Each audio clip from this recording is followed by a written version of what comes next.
안녕하세요. 사연 읽어주는 남녀입니다. 오늘도 와주셔서 감사드리며 오늘의 사연 시작하겠습니다. 안녕하세요. 저는 얼마 전 시어머니를 멀리 쫓아낸 40대 여성입니다. 시어머니는 결혼 전부터 제가 남편보다 연상이라는 이유로 저를 달갑지 않게 여기셨어요. 저보다 남편이 고집부려 한 결혼이라 어쩔 수 없이 울며 겨자 먹기로 시킨 결혼이었죠. 그 후로도 며느리 자리가 아쉽다고 한 소리 할 때마다 남편이 든든하게 받쳐줘서 무시하며 살 수 있었습니다.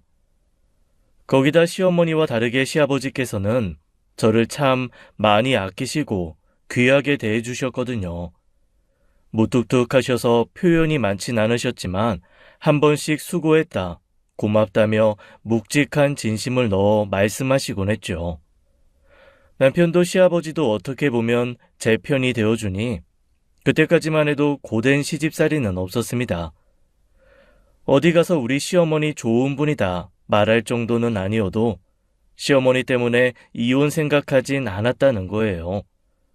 그러던 중 결혼 생활에 위기가 생긴 건 결혼 20여 년 만의 일로 시어머니의 폭탄 선언이 시작되었습니다. 나 이사 갈란다. 이사요? 어디로요? 어디긴 어디야? 너네랑 지이 사는 곳이지. 난 이 아버지 가고 혼자 적적해서 도저히 이대로는 못 살겠다. 집도 쓸데없이 너무 크고 너네도 가뭄에 콩나듯 찾는데 지금이라도 자식들한테 대접받고 살아야지 이대로는 못 살겠어. 근데 엄마, 지인들이며 친구들은 다 여기에 있잖아. 그런데 굳이 우리 사는 데까지 와서 지내겠다고? 그게 더 심심하지 않겠어? 지인들이고 나발이고 그것들은 나 혼자 됐다고 뒤에서 흉이나 보는 것들이라 싫다. 다 같이 머리 하얗게 새는 마당에 이 나이에 혼자 됐다고 그러는 게 말이나 돼? 그냥 나는 너네나 보고 살란다. 그런 줄 알고 너네 집이랑 지희 집 근처로 적당한 데 알아봐라. 어머니께서는 평소에도 자격지심이 있던 터라 주변 사람들이 흉본다는 건 어머니만의 생각일 게 분명했어요. 하지만 시아버지께서 돌아가시고 1년 동안 늘 외롭고 적적하다고 하신 터라 남편도 차라리 그러자 했더군요. 어머니께서 혼자 되시고 시댁에 있는 지방까지 찾아다니는 횟수도 늘어서 사실 저희도 번거롭기도 했고요. 하지만 평소에 그리 사이가 좋은 편은 아니었던지라 시어머니가 가까이 살게 된 게 달갑진 않았습니다. 가까이 오시고 또 얼마나 부르실까 걱정되네. 당신은 신경 쓰지 마. 우리 엄마 내가 신경 쓰지. 당신이 무슨 걱정이야? 당신한테야 당신 엄마겠지.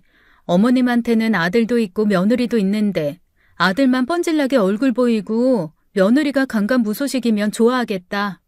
당신도 어머님 성격 알잖아. 지금까지 잘해왔잖아. 새삼스럽게 엄마 때문에 문제 생길 일이 뭐가 있겠어. 내심 같이 살자고 할까봐 난 그게 걱정이었는데. 어머님도 남이랑 사는 거 별로 안 좋아하셔. 그러니 찾아가도 한 번을 자고 가란 소리도 안 하시지. 내가 어머님 성격 중에 마음에 드는 거 그거 딱 하나잖아. 어머니께서 저를 부려먹고 싶을 정도로 싫어하셨다면 합가를 요구했을지도 몰라요. 하지만 적당한 거리를 두고 산 고부간이라 한 공간에 있는 걸 그리 좋아하시진 않았습니다.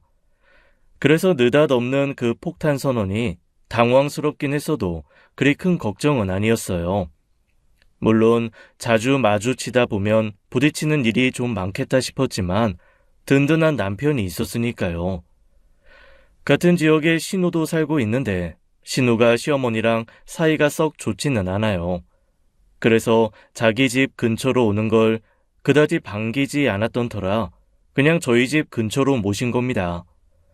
딱 옆에 있는 다른 아파트 단지라 걸어서 10분이면 오고 가는 거리였어요. 어차피 부르실 거면 오고 가는 거라도 편하게 살자고 정한 집이었죠. 이사 오시고 처음 며칠은 매일같이 식사를 함께 하곤 했는데 여간 신경 쓰이는 일이 아니더라고요. 집이 다른 것뿐이지 하루에 한 끼 내지 두 끼를 저희 집으로 모셔서 식사 대접하는 게 쉬운 일인가요?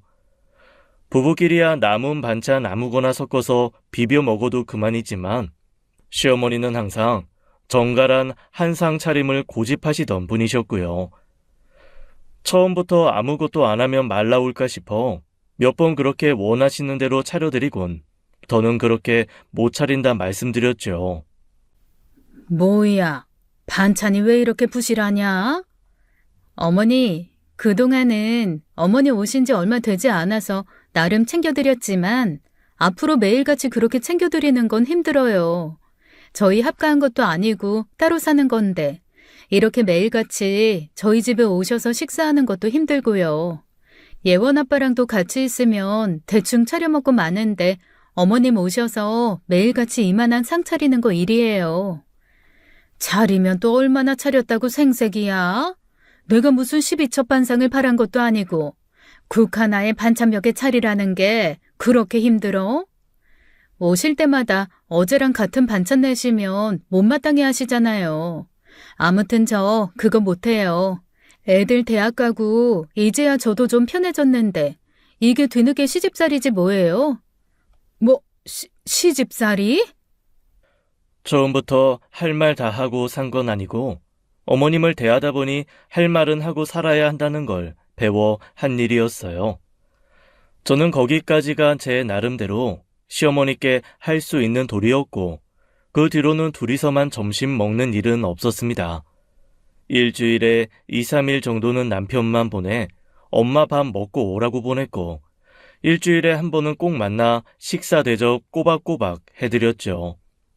그다지 애틋한 모녀 사이는 아니어도 신호도 가끔 친정을 찾았고요. 또래 어머님들 하는 수영, 꽃꽂이, 요리교실 같은 문화센터 특강도 끊어드리면서 적적하시지 않게 신경도 썼어요. 그 정도면 충분히 가까이 사는 자식으로서의 도리는 했다고 생각했는데 어머님 성에는 안 찬 모양이었습니다. 이전의 폭탄 선언에 비하면 말문이 턱 막히는 어마어마한 폭탄 선언을 했으니까요. 나 재혼하련다. 네? 엄마, 그게 갑자기 무슨 말이야? 재혼이라니. 엄마, 뭐 잘못 먹었어? 생뚱맞게 새 남편을 드리겠다는 말에 저희 세 사람은 그야말로 입이 떡 벌어졌죠. 어쩐지 며칠 연락이 좀 뜸하다 했습니다. 저는 문화센터에서 만난 친구분들과 친구가 돼서 자연히 바빠졌다고 생각했지. 그 와중에 연애하고 있다는 건 꿈에도 몰랐어요. 뭘 그렇게 놀랄 일이라고 그렇게들 쳐다봐? 니들은 짝지어 살고 나만 혼자 살라는 법 있어?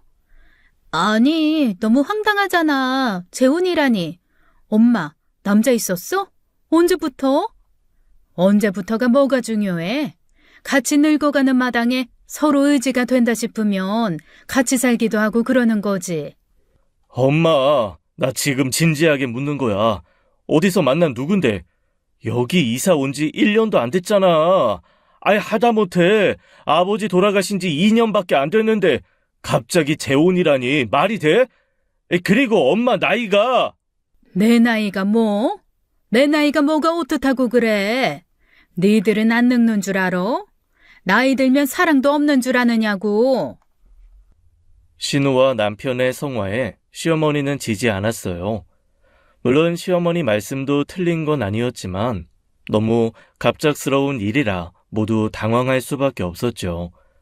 게다가 시아버지가 돌아가신 지 오랜 시간이 지난 것도 아니었고 어머님 연세가 70이신데 자식들 입장에서는 달갑지 않은 일이기도 했죠.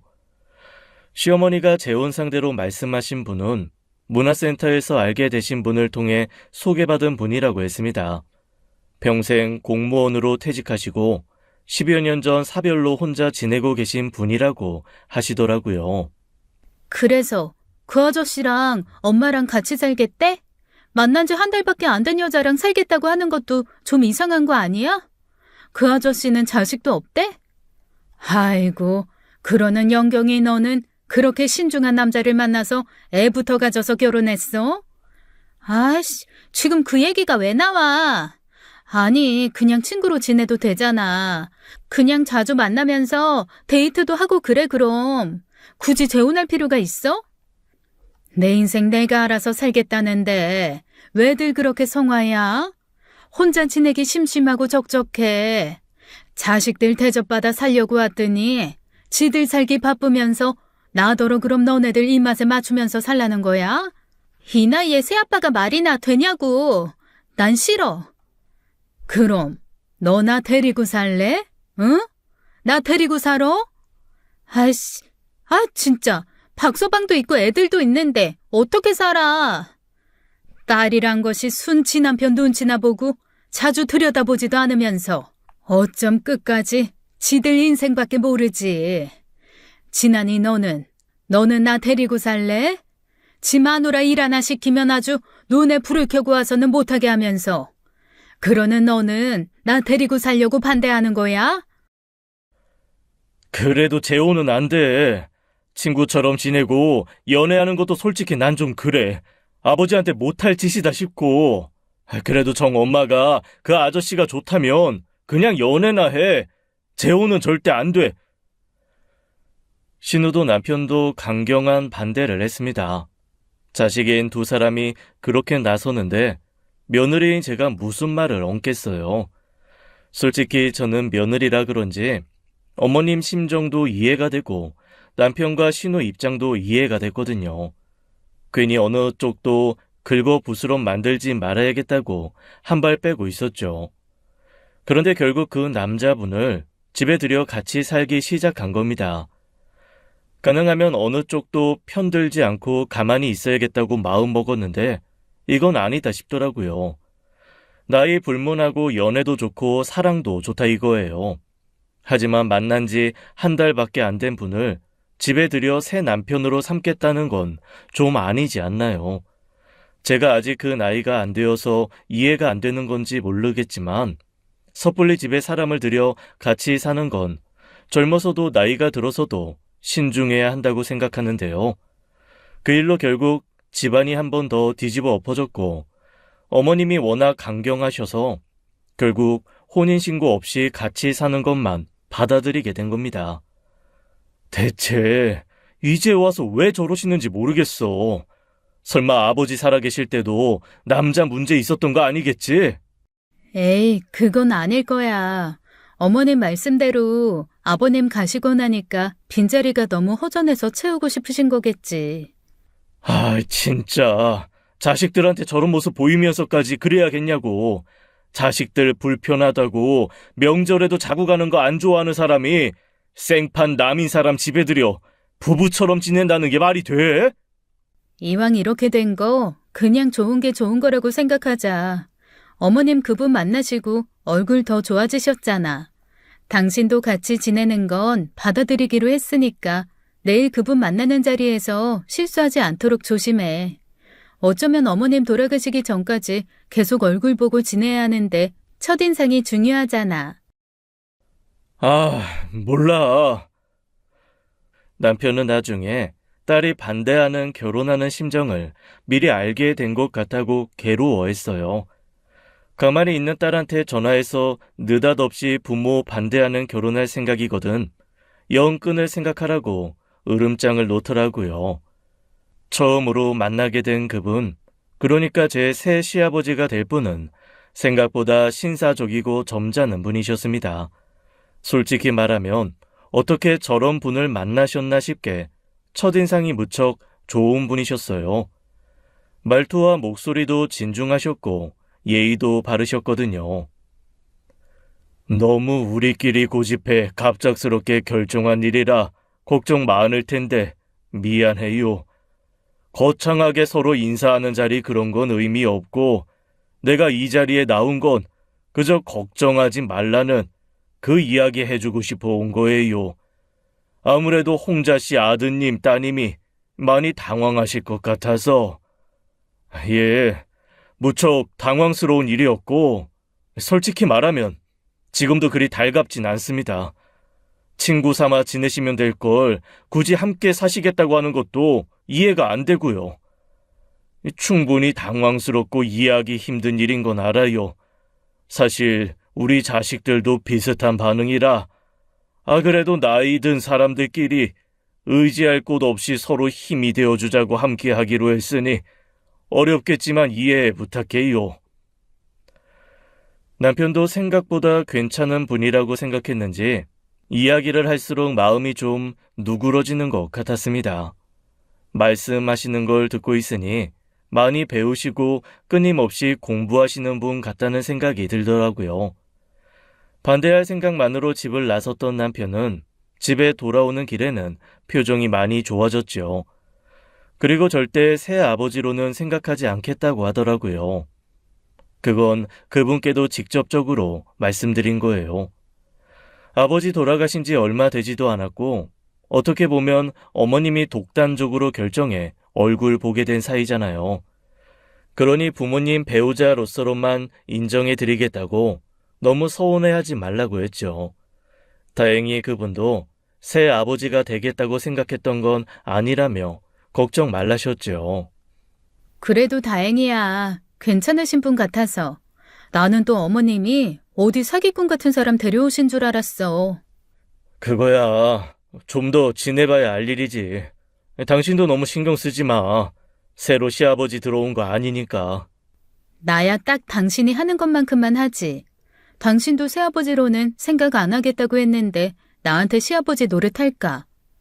저도 시아버지라고 생각한 건 아니지만 여러분께는 편의상 새 시아버지라고 지칭해 말씀드리는 거예요. 그때까지만 해도 그저 두 분만 잘 지내면 되는 거라고 생각했습니다. 사실 일이 잘 풀려 저한테도 좋긴 했어요. 두 분이 같이 사시게 되면서 저한테 따로 연락하는 일도 줄어들고 사소한 간섭이나 바라는 게 사라졌거든요. 게다가 사람이 겉모습은 늙어도 마음은 안 늙는다고 그 나이에 연애 시작한 어머님이 예쁘게 보이려 스스로를 가꾸는 모습도 참 보기 좋았습니다. 남편은 아버님 살아계실 때도 안 보이시던 모습이라고 못마땅해 했지만요. 하지만 저는 그것도 이해는 되더라고요. 돌아가신 아버님이 정말 좋은 분이시긴 했지만 너무 무뚝뚝한 분이셨거든요. 특히 어머님께는 평생의 사랑을 직접적으로 표현하신 적이 없었어요.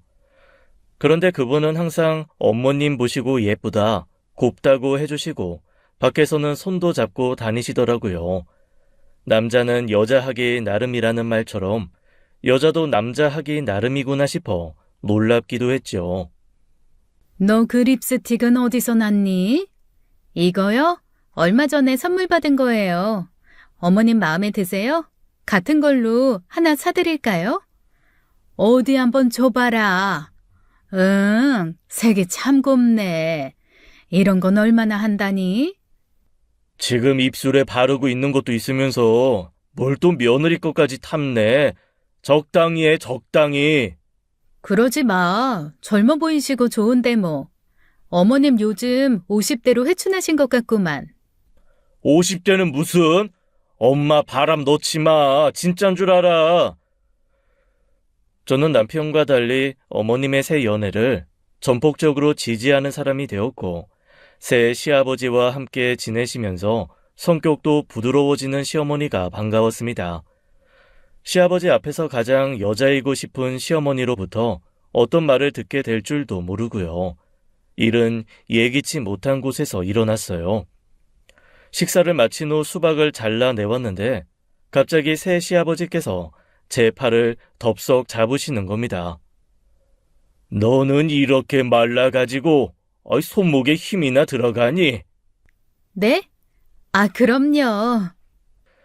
그런데 거리가 가깝기도 했고 그분이 앉은 채로 저를 힘주어 잡아당기다 보니 제 손이 그분의 중요 부위 쪽으로 간 거예요.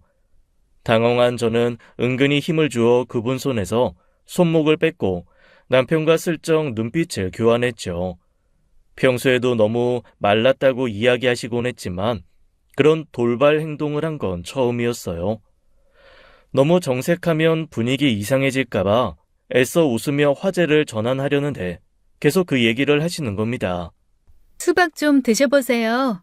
이 앞에 과일 가게에서 산 건데 씨도 별로 없고 참 달더라고요.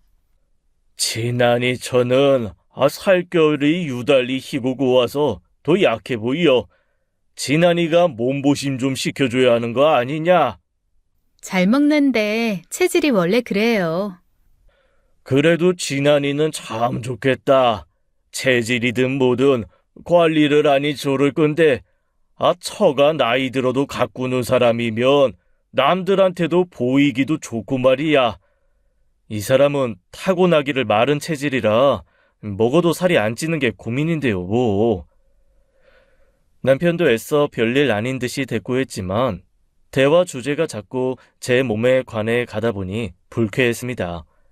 평생 시아버지께서도 제게 밥 한 끼 더 사주셨으면 사주셨지, 대놓고 살결이 희고 곱다느니 말랐다느니 직접적으로 품평한 적은 없으니 더 그랬죠. 나쁜 의도가 아닌데 제가 너무 안 좋게 생각하는 건가 싶어 기분 나쁘다 내색도 못했죠. 적당히 그만 좀 하면 좋았을 걸 남편이 나서서 이야기했는데도 그분은 더 하시더군요. 결국 남편이 더는 참지 못하고 대놓고 한 소리 하게 된 거예요. 살집 있는 여자가 좋다는 남자도 있지만은 이런 몸이 맵시가 좋아 보기도 좋긴 하지. 왜 그 텔레비전에 나오는 모델들도 키만 크고 말랐는데 옷 입은 거 보면 멋있잖아. 이 지난이 저가 그런 포스가 있긴 해. 여기 이런 데가 볼륨은 없어도 걱정해 주시는 마음이면 감사하지만 거기까지만 해주셨으면 좋겠어요. 이 사람 불편해하는데 계속 이 사람 몸 이야기하는 거 좀 그런 것 같아서요. 아니, 나는 그게 아니라. 당황한 새 시아버지를 거둔 건 시어머니였습니다. 저보다 더 불쾌한 표정으로 저희 부부를 향해 쏘아붙였죠. 다 제 생각해서 해주는 말인데 뭘 그렇게 과민하게 반응하고 그래? 제 말라 비틀어져서 피죽이나 못 먹은 것 같다는 게 틀린 말이야? 말라 비틀어지긴 누가 말라 비틀어져. 애온 엄마가 그 정도는 아니잖아. 다 아빠 같아서 신경 써서 해주는 말인데 사람 면전에 대고 무한하게 왜 그러냐고. 이 사람 딴에는 더 가까워지고 싶어서 한 말이잖아. 그래도 선이 있지. 아버지도 이 사람 몸이 어쩌고 저쩌고 한 적 없는데 불쾌하잖아. 그만. 그만. 내가 말이 좀 지나쳤다. 이 사람 말대로 가까워지고 싶어 격없이 꺼낸 말인데 선 넘었다면 미안하다. 새 시아버님의 사과의 사건은 일단락됐지만 분위기가 애매해져서 곧장 집으로 돌아오게 됐죠. 저 혼자 너무 예민하게 생각하는 거면 어쩌나 했는데 말하기도 전에 남편이 눈치채고 나서주니 전 고마웠어요. 그거면 됐다 싶고 나쁜 의도로 한 말씀도 아닌 것 같아서 잊으려고 했죠. 그런데 그 불똥이 이상하게 번져 불씨가 된 겁니다. 너 살 좀 내놓고 다니지 마라. 네? 그게 무슨 말씀이세요? 그래도 어른 앞인데 팔이나 맨다리를 내놓고 나오는 건 좀 아니잖아. 제가 민소매를 입고 나온 것도 아니고 그냥 반팔인데요. 치마도 무릎 밑으로 내려오는 거고요. 어머니 갑자기 왜 그러세요? 뭐 불편한 거 있으세요? 살 내놓고 다니지 말라니까 갑자기 이런 무슨 일? 내가 이런 말까진 안 하려고 했는데 그 사람도 남자다. 괜히 말 나올 일 만들지 말라는 거야. 네? 어머니, 제가 무슨 짧은 옷을 입고 다닌 것도 아니고 한여름에 반팔 입고 나온 걸로 그런 말씀을 하세요. 그리고 그렇게 말씀하시는 거 저 좀 불편해요. 불편할 게 뭐 있어? 너 때문에 그 사람 시선이 불편하지. 막말로 친자식 며느리도 아니고 생판 남이고 남자가 젊은 여자 맨살 보면 딴 생각 안 하게 생겼냐고. 게다가 그렇게 허연 맨살 드러내 보이고 오는 거 너도 다 꿍꿍이가 있는 거 아니야? 네? 꿍꿍이라뇨? 무슨 꿍꿍이요? 저는 너무 당황스럽고 황당해 말문이 턱턱 막혔습니다. 그게 무슨 말 같자는 소리냐고 쏘아붙이고 싶은 걸 간신히 예의를 지키겠다고 참았죠. 그랬더니 어머니께서는 1절, 2절에다가 3절까지 하시는 겁니다. 오늘도 봐. 지난번에 그런 일이 있었으면 몸가짐을 좀 조신하게 하고 왔었어야지. 시부모 만나는 자리에 양말도 안 신고 매니큐어는 또 왜 발라? 그리고 너 팔 들 때마다 그 속으로 속옷 보이는 건 아니?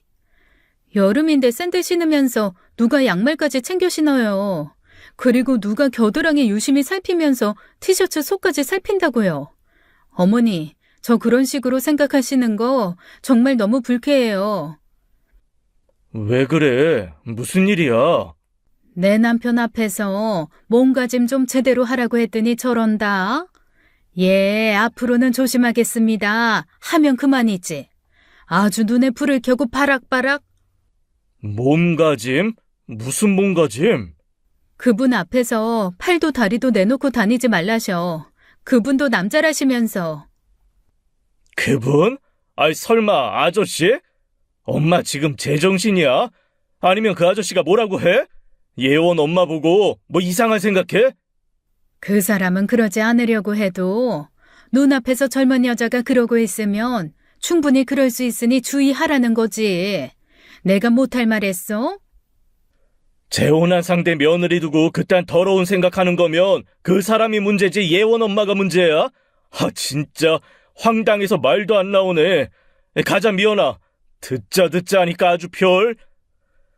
한창 점심 식사를 준비하고 있었고 새 시아버지는 시원한 맥주에 반주하고 싶으시다며 마트에 간 상황이었어요. 남편은 불같이 화내며 저를 데리고 시댁에서 나와버렸죠. 평소 같으면 남편이 필요 이상으로 화를 낸다 싶으면 적당히 나서서 말리곤 했는데 그날은 참아지지가 않더라고요.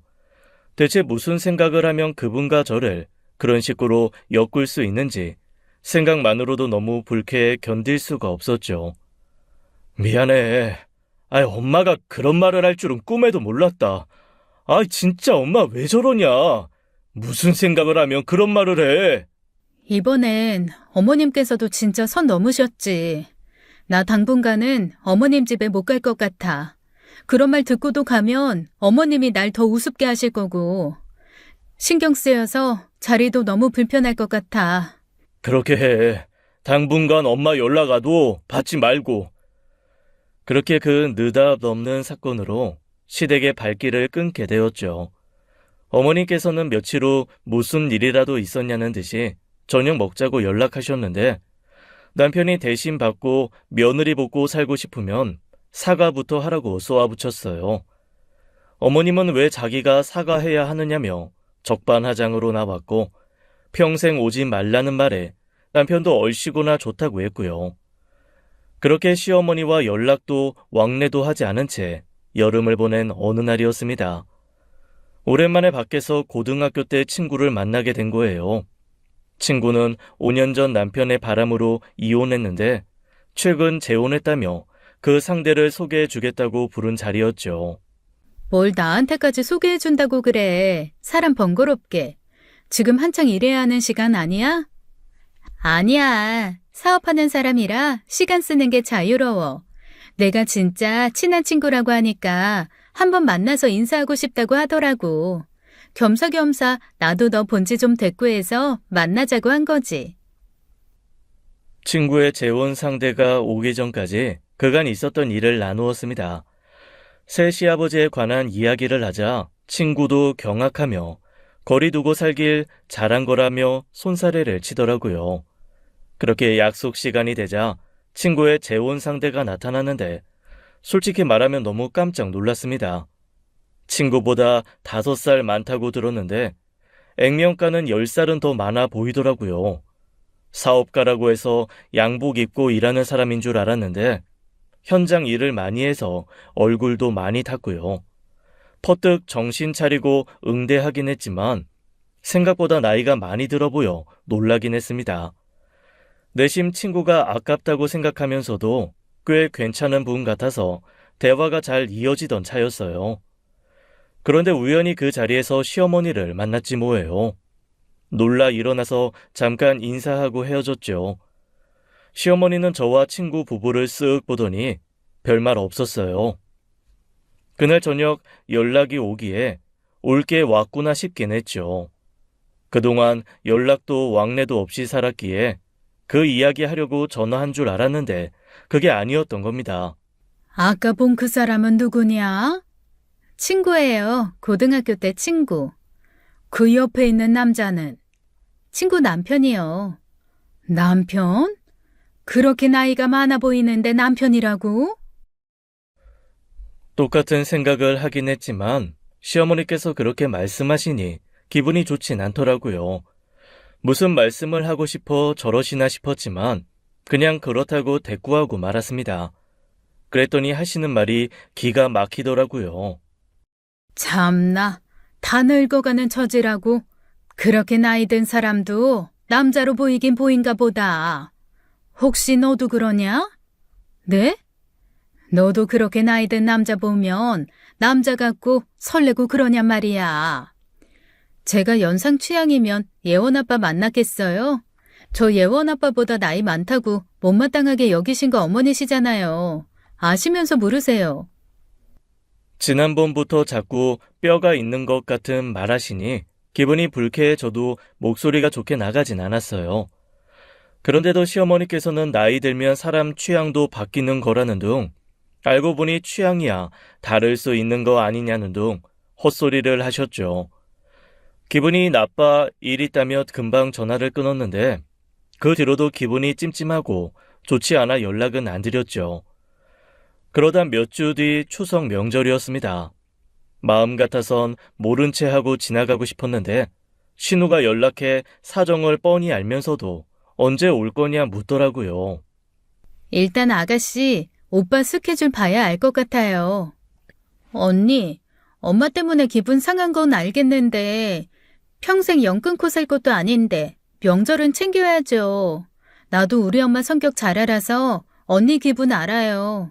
그렇다고 명절까지 건너뛰면 역적되는 건 언니인데 그냥 적당히 무시하고 밥이나 한 끼 하고 와요. 솔직히 시어머니한테 역적이 되거나 말거나 상관은 없었습니다. 하지만 좋은 게 좋은 거라고 아가씨 말대로 연 끊고 남처럼 살 거 아니면 할 건 해야겠다 싶어 간 거예요. 신우가 그런 말을 했다고 하니 남편도 같은 생각인지 점심에 후다닥 밥이나 먹고 와버리자고 했고요. 더군다나 애들 앞에서 괜히 부끄러운 부모 모습 보이고 싶지 않아 적당히 체면치레나 하려고 했던 겁니다. 갔더니 음식은 어머님께서 다 해두셨고 저희는 밥만 먹으면 됐어요. 같이 지내게 되면서 저희 애들은 처음 본지라 그분과 어색한 식사 자리를 갖게 된 것이었죠. 적당히 식사를 끝낸 후 적어도 설거지는 제가 하고 가야겠다 싶더라고요. 그 많은 음식을 혼자 차리셨는데 설거지까지 맡기고 가자니 제 양심상 허락이 되지 않아서요. 그래서 설거지를 하려는데 고무장갑이 보이지 않더라고요. 그날 괜히 어머님께 트집 잡히기 싫어 더운데도 얇은 가디건 하나 걸치고 갔는데 설거지 하다 보니 그게 자꾸 흘러내려 소매가 좀 젖는 겁니다. 그래서 수도를 막고 소매를 말아 올려야겠다 싶던 차였어요. 그런데 갑자기 뒤에서 누군가 손이 불쑥 나오더니 제 소매를 걷는 게 아니겠어요? 아이, 날도 더운데 차라리 벗고 하지. 그런데 그 자세가 영 이상한 자세였어요. 옆에서 걷어 올려준 것도 아니고 저보다 키가 두 뼘은 더 큰 그분이 저를 뒤에서 껴안은 모양새였거든요. 너무 놀라 어떻게 해야겠다 싶기도 전에 몸이 굳었고 어떻게 움직이는 건 좀 이상한 모양새가 되었죠. 괜찮다고 하려던 찰나 갑자기 뒤에서 빽 하고 비명소리가 들리는 거예요. 지금 뭐 하는 짓이야? 화들짝 놀란 저는 새 시아버지 품 안에서 돌아본 꼴이 됐고 저는 그제야 그 품 안에서 빠져나올 수 있었죠. 시어머니는 터질 것처럼 새빨개진 얼굴로 저를 노려보고 있었습니다. 그러니 얼마나 황당하겠어요. 제가 대체 뭘 했다고 저한테 화를 내나요? 화를 내더라도 해달란 사람도 없는데 갑자기 나타나 멋대로 소매 거둔 새 시아버지 탓 아닌가요? 손에 거품을 묻히고 수세미 든 꼴로 당황해 어버버하고 서 있었습니다. 그러자 시어머니가 다가와서 미친 듯이 쏘아붙이는 거예요. 너 지금 제정신이냐? 어? 네 자식도 있는 자리에서 부끄럽지도 않어? 제가 뭘요? 어머니, 저 그냥 설거지하고 있었어요. 그래. 아이, 내가 옷이 불편해 보여. 옷 좀 걷어주려고 한 것뿐인데. 내가 너 몸가짐 제대로 하라고 했니, 안 했니? 어? 이게 부끄러운 줄도 모르고 어딜 감히? 어머 세상에, 기가 막혀서 말이 안 나오네. 좋든? 좋아? 네 시아버지 품에 안겨 있으니 남자라고 좋아? 엄마! 눈이 돌아 제게 쏘아붙이는 시어머니를 보는데 저는 정말 미친 줄 알았습니다. 정신이 나갔다고 밖에는 그 상황이 설명이 되지 않더라고요. 남편도 그 소리를 듣고 그야말로 눈이 돌았고 저를 뒤에 두고 어머니를 앞에 두고 쏘아붙였죠. 엄마야말로 창피하지도 않아? 오랜만에 예원이도 오는 자리에서 지금 그게 할 말이냐고! 내가 할 말이다. 딸까지 와 있는데 지금 저 사람 품에 안겨서 설거지하는 꼴 좀 봐라. 네가 그 꼴을 못 봐서 그래. 직접 본 건 나라고. 어머니, 그게 아니라 갑자기 이분께서 오셔서 제 옷 걷어주시겠다고 해서 그런 거예요. 근데 왜 품에 안겨 있어? 그걸 왜 저한테 물으세요? 해달라고 하지도 않았는데 갑자기 뒤에서 불쑥 나타나서 그렇게 하신 걸. 지금 이 자리에서 제일 당황스러운 사람은 저예요. 어머님이 아니라 저라고요. 벼랑간 새 시아버지한테 꼬리치고 품에 안겨 설거지한 사람이 된 저는 억울해 미칠 것만 같았습니다. 다들 아니라고 하는데도 시어머니께서는 너희들이 뭘 아냐, 본 사람이 알지 하며 길길이 날뛰었어요. 결국 보다 못한 저희 가족은 그 자리에서 나와버렸고요. 억울하고 수치스럽기도 해서 오는 길에 눈물이 났습니다. 딸 앞에서 눈물 보인 게 처음이라 딸도 많이 놀랐죠. 오랜만에 만나 기분 좋게 시간을 보내야 할 명절에 그런 일이 있으니 얼마나 속상했겠어요. 불행 중 다행인 건 그 일을 빌미로 저는 시어머니와 연을 끊고 살 수 있게 되었다는 겁니다. 남편은 제게 더는 며느리 노릇 못 시키겠다며 부끄럽고 미안하다고 사과했어요.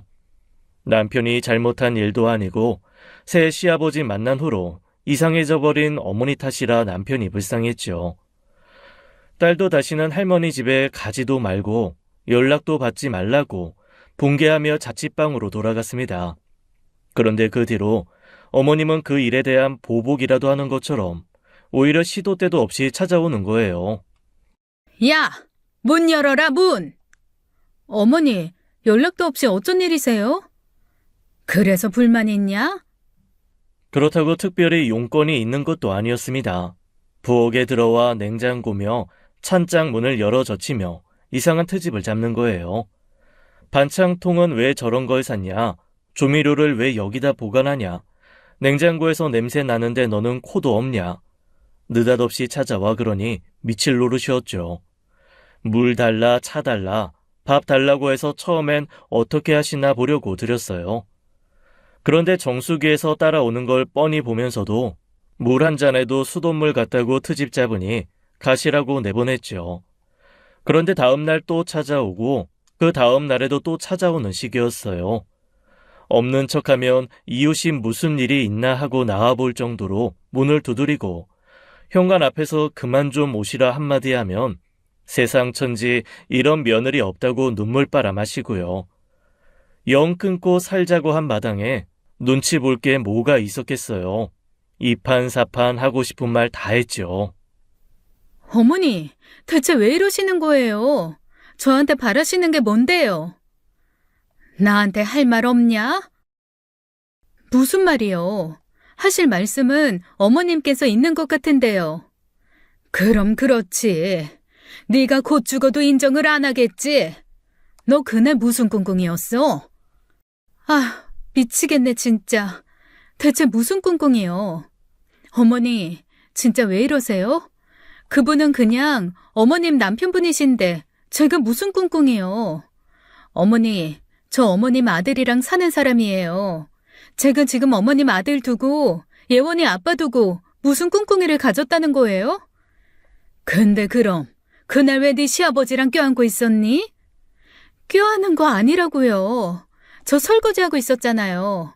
어머님이 싫다고 하셔서 더운 날 가디건까지 입고 와서 설거지하다가 그런 거잖아요. 설거지를 하려거든 설거지만 하면 될 것이지 왜 그러고 있었냐고. 내가 그럼 헛것을 봤다는 거야? 적당히 설거지라고 둘러대면 내가 지난 이처럼 그냥 넘어갈 줄 알았어? 그때 네 시아버지랑 껴안고 있었잖아. 속이 터지고 답답한 심정이 바로 그런 것일 겁니다. 진짜 한마디로 말해 미쳐버리겠더라고요. 아무리 그게 아니라고 말해도 본인 말이 맞다 우기는데 멀쩡한 사람 하나 미친 사람으로 만드는 거 일도 아니겠다 싶더군요. 결국 머리를 쥐어짜고 발을 동동 구르며 비명을 내지르기 시작했고 당황한 시어머니는 주춤거리더니 그제야 돌아가시더라고요. 어머님이 가시고도 너무 억울하고 화가 나서 거실 쿠션에 얼굴을 묻고 비명을 내지르며 울분을 삭혀야 했습니다. 그리고 그날 남편이 돌아오자마자 이혼하자고 했어요. 이혼해. 뭐? 아이, 그게 대뜸 무슨 소리야? 이혼이라니. 나보고 하는 소리야? 당신이랑 살면서 어머님 마주치고 살다간 제 명에 못 살겠어. 제 명에 산데도 그냥 미쳐버릴 것 같아. 왜? 엄마가 또 뭐라고 해? 남편은 분노로 부들거리는 제 말을 들어주었습니다. 이혼 이야기는 홧김에 한 게 아니었어요. 시어머니가 돌아가고 남편이 오기까지 혼자 감정 정리를 하며 그게 낫겠다 싶었거든요.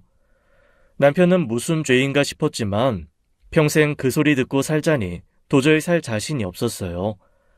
제 하소연을 듣고 남편은 그 길로 시댁에 가서 단판을 짓고 왔습니다. 아들 며느리 없는 셈 치고 살아라. 다시는 연락하지 말고 얼굴 볼 일 없었으면 한다고 확실히 못 박은 거죠. 그리고 신우에게도 연락해 그러더군요. 너 앞으로 나 이혼했다 생각하고 살아. 갑자기 그게 무슨 말이야? 오빠, 이혼해? 언니가 이혼하지? 갑자기 왜? 됐고 앞으로 새언니 찾는 일 없었으면 싶으니 하는 말이야. 특히 행여 엄마랑 네 새언니 만나게 하는 날에는 오빠도 없는 셈 치고 살게 될 줄 알아. 아주 남자에 미쳐가지고 며느리 하나 있는 걸 쥐잡듯이 잡아.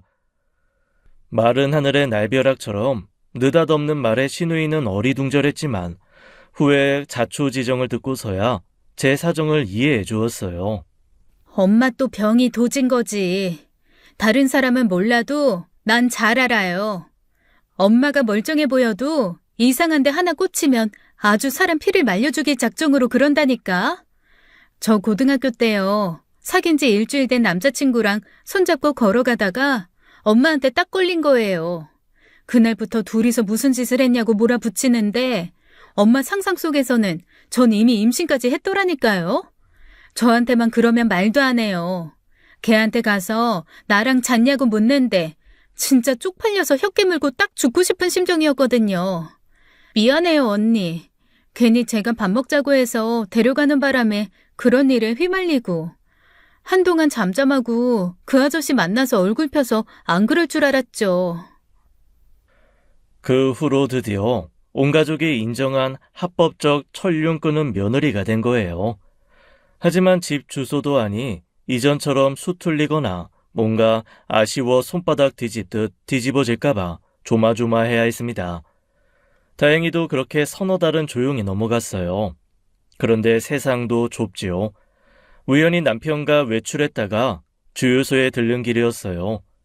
화장실이 급해 주유소 화장실에 들러 일을 보고 나오는데 새 시아버지가 탄 차가 보이는 겁니다. 순간 아차 싶었고 시어머니가 보기 전에 얼른 가야겠다 싶었는데 새 시아버지 차에서 내리는 사람이 시어머니가 아닌 거예요. 나 화장실 좀 갔다 올게요. 그러세요. 새 시아버지는 시어머니께 그러시듯 나긋하고 다정한 목소리로 이야기하시더군요. 그 여자분께서 저를 아무렇지 않게 지나치는 동안 저는 이게 무슨 상황인가 싶어 넋을 놓고 있다가 그분과 눈이 마주쳤어요. 그분은 저를 알아보시고 당황하시는 거예요. 어설프게 목 인사를 하다가 그냥 남편이 기다리는 차에 올랐죠. 마침 남편도 저를 바라보고 있다가 그분을 보게 되었는데 별말이 없더라고요. 봤어? 어떻게 된 거야? 설마 어머님 헤어지셨나? 몰라, 헤어지든 말든. 그냥 아시는 분 같은 분위기는 아니었는데. 어쩐지 찝찝한 구석에 있었던 저와 달리 남편은 관심조차 없는 듯 더는 쳐다보지도 않았습니다. 남편도 잊고 살겠다고 한 마당에 머리 아프게 제가 신경 써서 뭐 하겠어요. 저도 금방 잊고 남편과 외출로 돌아와 드라마를 보던 차였습니다. 갑자기 새 시아버지로부터 전화가 오는 거예요. 망설이다 전화를 받게 되었는데 한번 만나자 하시더라고요. 헤어졌는지 안 헤어졌는지 모르는 마당에 괜히 만나 구설을 만들고 싶지 않아 거절했죠. 그런데 한사코 한 번만 만나자고 할 이야기가 있다는 거예요. 남편을 내보내겠다고 했더니 꼭 저한테 해야 할 이야기라고 했죠. 그래도 저는 따로 만나 듣거나 드릴 말씀 없다고 거절했고요. 남편에게도 그 사실을 이야기했더니 남편이 잘했다고 절대 만나지 말라더라고요. 그런데 세상에 집 앞까지 찾아온 겁니다. 남편 출근 후 마트 가려고 집을 나섰다가 얼마나 놀랐는지 몰라요. 여긴 어쩐 일이세요? 할 말이 있다고 했잖아. 시간 좀 내다오. 이런 거 너무 불편해요. 제가 분명히 싫다고 말씀드렸잖아요. 내가 너희한테 괜한 오해를 산 것도 있고 네 시어머니 일로 당부하고 싶은 말이 있어서 그래. 그럼 여기서 말하세요. 자리 옮겨서 이야기하고 싶진 않네요. 제가 단호하게 이르자 그분은 그제야 어쩔 수 없다는 듯 제게 그러더라고요. 그날 주유소에서 있었던 여자는 알고 지내는 동생인데 모처럼 연락해 밥 한 끼 먹었던 거라고요. 굳이 저한테 찾아와 그런 변명하는 걸 보면 시어머니와 헤어진 것 같진 않았습니다. 그러니까 괜한 오해 말고 혹시나 네 시어머니 귀에 들어가는 일 생길까 싶어서. 저 어머님이랑 연락 안 하잖아요. 신경 쓰지 마세요. 어머님한테 연락드릴 생각 없으니까. 예원 아빠도 마찬가지고요. 그것도 그렇고 괜히 우리 사이에 그런 일이 생기는 바람에 부모 자식 간에 문제 생긴 것 같아 마음이 편하지 않아. 그건 미연이 너도 마찬가지일 거라고 생각한다. 네? 우리 사이요? 저기요. 우리 사이가 아니라 아저씨께서 괜히 오해 살 행동을 해서 벌어진 일이잖아요. 그런데 왜 이 문제에 저까지 책임이 있다는 식으로 말씀하세요? 그건 아니고 내가 말을 잘못했구나. 난 좀 친근하게 군다고 한 행동이 그런 오해를 살 수 있다는 걸 미처 생각하지 못했다. 그러니 너도 너그럽게 이해하고 네 어머니한테도 먼저 사과해다오. 사과요? 대체 무슨 사과요? 제가 뭐라고 사과해야 되는데요? 설거지하고 있었는데 옷이 흘러내려서 아저씨가 옷 걷어주게 만들어서 죄송합니다. 그러라고요? 그게 내가 말주변이 없어서 그런 의미가 아닌데. 그러니까 너무 마음에 담아두지 말고 다 같이 전처럼 잘 지냈으면 싶다는 거야. 나는 자식들이 멀리 살아 자주 보지도 않아서 그렇게 다 같이 모여 식사도 하니 참 좋았거든. 듣자 하니 꼭 저한테 하실 말씀도 아니었던 것 같은데 그런 얘기 굳이 하시려거든 예원 아빠한테 하세요. 그리고 이런 일로 다시는 찾아오시는 일은 없었으면 좋겠습니다. 더는 들어줄 필요 없는 이야기라는 생각이 들어 단호하게 돌아섰습니다. 그리고 그날 저녁 남편이 오자마자 그 이야기를 했어요. 그런데 남편이 하는 말은 생각지도 못한 말이었습니다. 엄마 집에서 내쫓길까봐 그러는 거겠지. 눈앞에서 돈줄 놓치게 생겼는데 가만히 있겠어? 돈줄? 그 남자 아주 한량이 따로 없더라. 만나는 여자들도 여럿인 것 같아. 뭐? 그게 무슨 말이야? 사람 시켜서 알아봤어. 아무리 생각해도 이상하잖아. 처음부터 살 곳이 없어 몸만 덩그라니 엄마 집으로 들어간 것도 그렇고 말은 자식들 지원해주느라 집 팔아 다 줘버리고 없다고 하는데 세상에 어떤 부모가 자기 살 집까지 팔아 자식 지원을 하겠어? 결국 그게 자식한테 짐으로 돌아올 텐데. 그래서 그럼 그 아저씨가 어머님 돈 보고 접근했다는 말이야? 그것도 이상하지 않아? 어머님이 돈이 있으면 얼마나 있다고. 그래. 그렇게 적당히 혼자 노후 보낼 수 있을 정도의 돈을 가진 여자를 여럿 만나면 해결되는 거잖아. 사람 시켜 알아보니까 그런 여자가 셋이 더 있대. 말도 안 돼. 그럼 처음부터 계획적으로 접근했단 말이야? 그 중에 가장 번듯하고 살만한 집 가진 게 엄마라서 엄마랑 사는 것 같아. 나머지 여자들한테는 소소하게 용돈벌이 나는 것 같고 그 사람 명의로 있는 거라곤 15년 된 차 하나뿐이었어. 기가 막혀서 어쩐지 처음이랑 다르게 갈수록 기분이 너무 나쁘더라니. 그게 다 몸에 배어 있던 거지. 여자한테 추근덕거리던 버릇이 이상하다 했어. 남자는 남자가 알잖아. 당신한테 하는 짓이 아기가 없어 보이는 척 했던 것뿐이지 다 꿍꿍이가 있었더라고. 얼른 어머님께 말씀드려야 하는 거 아니야? 말해야지. 근데 들으려나 모르겠네. 일단은 시기 좀 보고 연락드릴 테니까 당신도 그냥 적당히 대꾸하고 말아. 세상에 믿을 사람 없다더니 이래선 정말 좋은 마음을 가지고 만나는 사람마저도 의심부터 하게 될 것 같더라고요. 세상 사람 좋은 얼굴을 하고 어떻게 그런 짓을 하나요? 어머님께 좋지 않은 감정이 있긴 했지만 막상 그런 사기꾼 같은 사람한테 당하고 있다고 생각하니 마음이 편치는 않았습니다. 하지만 어머님 성격을 생각하니 직접 나서는 건 아무래도 위험하다는 생각이 들었어요. 그래서 그 문제는 전적으로 남편에게 맡기기로 했죠. 그런데 문제는 예상치 못한 방향으로 흘러간 겁니다. 다음날 외출하는 길에 이번엔 시어머니를 만난 거예요. 정확히는 도끼 눈을 뜨고 저를 찾아온 시어머니를 만난 것이죠. 시어머니는 저를 보자마자 제게 사진 더미를 집어던졌습니다. 뭔가 싶어 내려다보니 바로 전날 저희 집 현관 앞에서 새 시아버지와 함께 대화하고 있던 그 장면이었어요. 사람을 쓴 게 남편만이 아니었죠. 내가 너 그럴 줄 알았지. 내가 너일 줄 알았어. 지금 무슨 소리 하시는 거예요? 잡았대? 이래도 잡았대? 내가 너 사람을 잘못 봐도 한참 잘못 봤다. 아까운 아들 성에도 안 차는 며느리 들어왔어도 둘이 잘 살아서 다행이다. 애도 잘 키우고 그래도 사람 몫은 하고 사는구나 했지. 근데 내가 나이 70에 너한테 뒤통수 맞을 줄을 누가 알았겠어? 대체 무슨 말씀 하시는 거냐고요?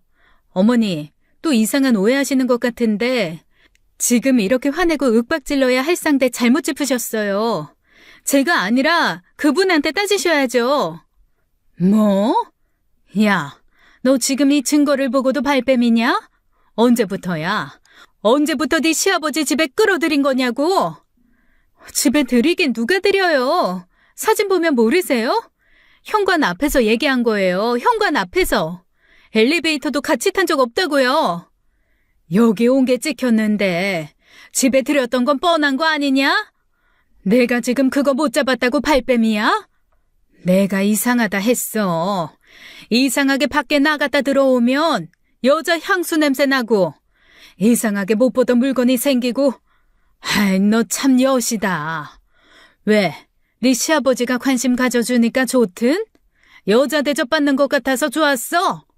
세상에, 넌 볼 사람이 없어서 시엠이랑 사는 남자를 건드려? 건드리긴 누가 건드려요? 제가 어머님인 줄 아세요? 다른 남자가 관심 가져준다고 여자 대접받는 것 같아서 좋아하게? 어머님은 그러셨을지 모르겠지만 저는 그분이 슬쩍슬쩍 저한테 손댈 때마다 소름 끼치고 불쾌했어요. 지금 이렇게 엮는 것 자체도 너무 역겹다고요. 뭐야? 이거 말하는 것 좀 봐. 야, 내가 지금 이렇게 증거를 잡아왔는데도 발뺌하고 나를 이상한 년 만들어? 세상에, 여러분, 여기 좀 보세요. 여기 좀.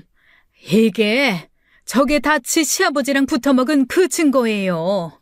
시애미 몰래 뒤에서 남편 출근하면 지 시아버지 불러다 집에 들여서 그 짓거리 한 년이라고요. 어머님은 급기야 지나가는 이웃을 붙들고 그 사진을 보여주며 저를 모함하기 시작했습니다. 사람 미치게 만드는 그 짓을 또 하시는 거예요. 대체 왜 이러시는 거예요? 이런 말 조심스럽지만 솔직히 평생 폭력을 모르던 사람이 우발적으로 폭력을 휘두르게 되는지 이해가 됐습니다. 제가 이성의 끈이 완전히 끊어졌더라면 전 어머님 머리채를 잡고 싸웠을 거예요. 이웃들 앞에서 우스운 꼴 대고 싶지도 않았고 그 상황에서 머리채 잡고 싸웠으면 시아버지 두고 며느리랑 시어머니가 싸웠다는 이상한 소문이 나기 십상이었죠. 미치고 팔짝 뛸 노릇이라 엉엉 울면서 왜 그러시냐고 하소연하니 오히려 몇몇 분은 어머님을 나무라시더라고요. 아주머니, 며느님이 아니시라는데 왜 그러세요? 그냥 두 분 만나는 사진뿐인데 이게 무슨 증거가 된다고요? 이게 어떻게 증거가 안 돼요? 애기 엄마는 모르겠지만 둘이는 이렇게 따로 만날 사이가 아니에요. 그런데 이렇게 다정하게 사는 집 앞에서 만나는 게 말이나 돼요? 어제야 운 좋게 이런 사진만 걸렸지. 내가 전부터 사람 써서 알아봤으면 이 양반이 이 집에 들어간 거 찍혔을 거라고요. 다정한 것도 아닌데 뭔가 오해가 있으신 것 같은데 너무 그러지 마세요. 아주머니 우시는 거 보니까 내가 다 억울한데. 시어머니께서는 이웃들의 비난에도 그치지 않았습니다. 시아버지한테 다른 여자가 있다고 솔직하게 말하면 되지 않냐고요? 제가 안 했겠습니까? 울면서 진짜 만나는 여자는 따로 있는데 왜 저한테 와서 그러냐고 했지만 소용없었어요. 이미 귀 닫고 눈앞에 증거 같지도 않은 사진 하나만으로 오로지 자기 생각이 맞다고 우기고 있었으니까요. 결국 경비 아저씨께서 저희 남편에게 연락했고 주민 신고를 받은 경찰까지 왔죠. 어머님은 경찰을 보고서도 자기 며느리가 자기 남편이랑 붙어 먹었다고 잡아가라고 성하였어요. 그 꼴을 뒤늦게 온 남편이 보게 됐고 남편은 거의 어머님을 때릴 듯이 다가와 고래고래 소리를 질렀죠. 아이 진짜 엄마 노망났어? 일단 진정하세요. 이것 좀 놔보세요. 제가 지금 진정하게 생겼습니까? 제가 오죽했으면 이 문제로 회사에서 일을 하다 말고 나왔겠어요. 엄마, 그거 병이야. 망상증, 병이라고. 이 사람이 뭐가 부족해서 70 넘은 노인을 만난다고 그래. 제 친구 보니까 나이 많은 남자도 잘만 만나더라. 유유상종 아니냐? 그 친구는 남편이랑 5살 차이라고 말씀드렸잖아요. 5살은? 딱 봐도 10 훨씬 넘어 보이던데. 제발. 너 속지 마라. 내가 제대로 말해줄 때 들어. 너 없을 때 제가 그 사람 네 집에 끌어들여서. 시어머니는 남편에게도 같은 소리를 하려다 말문을 멈췄습니다. 남편이 그동안 자기가 사람을 시켜 찍은 진짜 증거를 들이밀었거든요. 그건 시어머니가 저와 새 시아버지를 찍은 어설픈 사진과는 차원이 달랐어요. 여자를 태우고 드라이브하는 사진, 여자에게 다정하게 음식을 먹여주는 사진, 손을 잡거나 어깨에 손이 올리고 길을 걷는 사진 등 명백한 바람의 증거였죠. 시어머니는 믿기지 않는다는 듯이 이게 대체 뭐냐는 듯 사진과 남편을 번갈아 보며 보았습니다. 이제 알겠어? 엄마 망상증이 얼마나 잘못됐는지. 그 망상증 때문에 사람 잡아오, 사람! 이게 대체 어떻게... 아니, 이 여자들은 대체 누구... 애꿎은 타이밍 문제였어요. 시어머니가 남편과 비슷한 타이밍에 사람을 시켜 알아보았으면 좋았을 것을 뒤늦게 신우에게 연락해 아무래도 여자가 있다며 사람 좀 알아봐달라고 한 거예요. 신우는 그게 저를 대상으로 하는 거라고 생각지도 못하고 차라리 진짜 만나는 여자라도 있으면 고부 갈등이 풀리겠다 싶어 사람을 붙여준 거였고요. 그 뒤로 모든 오해가 풀리고 모든 게 제자리로 돌아왔냐고요? 인간관계는 문제가 해결되었다고 해서, 오해가 풀렸다고 해서 제자리로 돌아오는 게 아니었습니다. 저는 그 뒤로 완전히 어머님 노이로제에 걸려 어머님을 떠올리기만 해도 속에 우라통이 치밀어 올랐어요. 어머님은 어머님대로 남편에게 그분을 경찰에 신고해 달라고 성화였는데 남편은 협조하지 않았죠. 그분은 여자를 만났다는 사실이 들통이 난 뒤 도망치듯 사라져버렸고요. 남편이 협조한 건 저였습니다. 정말 오랜 고민 끝에 어머님을 명예훼손으로 고소했거든요. 솔직히 그렇게까지 하고 싶었던 건 아닌데 그 단지 내의 일로 이상한 소문이 퍼진 겁니다. 그 자리에 있지도 않았던 사람들이 카더라 하면서 제가 시어머니와 한 남자를 두고 싸운 며느리가 되어 있던 거였어요. 그러니 법적으로 조치를 취하지 않으면 안 되는 상황까지 온 것이죠. 어머님은 감히 시어머니를 고소했다고 길길이 날뛰는데 법정에서도 사과 한마디 안 하더군요. 아니, 판사님, 내가 나이가 70이에요. 평생을 살면서 얼마나 많은 사람을 만나겠습니까? 일이 이렇게 됐지만 난 지금도 저거랑 그 사람 사이에 뭐가 있다고 봐요. 그러지 않고서야 그때 왜 둘이 껴안고 있었겠냐고요. 반성하지 못하는 태도를 보였지만 고령인 점이 참작되어 집행유예를 받았어요. 어쨌든 법적으로 제가 억울하다는 것이 밝혀졌으니 다행이었지만 어머님과 한 동네 사는 게 싫었습니다. 이사를 가자니 어쩐지 그 소문을 인정하는 것 같아 그러고 싶지 않았어요. 그래서 어머님을 이사시키고 싶었는데 어머님도 다신 고향에 가지 않겠다고 버티셨죠. 같은 동네에 살다 보면 또 부딪히고 결국 속이 문드러질 것 같아 미칠 것 같았습니다. 결국 남편이 특단의 조치를 취한 게 병적인 망상증은 정신병원에 입원 사유가 충분하다고 겁을 주는 것이었어요. 신우까지 나서서 가족들 둘만 동의를 얻으면 그게 가능하다더라 하니 그제야 겁을 먹고 이사하겠다고 한 것이죠. 살다 보니 별일이 다 있다지만 저는 지금도 그때 일을 떠올리면 꿈을 꿨나요. 그렇게 다시 고향으로 간 시어머니를 안 보고 산 지 반년이 넘었는데도 시어머니 말만 나오면 가슴부터 쿵닥거리더군요. 누군가는 살면서 한 번도 겪지 않을 일을 겪고 나니 다 부질없다 그런 생각도 들더군요. 평생 시어머니로 모셨던 사람에게서 그만한 상처를 받게 되는 걸 보면 사람 마음 정말 한치 앞도 모르는 거예요. 부디 여러분은 저와 같은 일을 겪지 않기를 바랄 뿐입니다. 지금까지 사연 읽어주는 남녀였습니다. 끝까지 함께 해주신 여러분 감사드리며 저희는 다음 사연으로 돌아올게요. 감사합니다.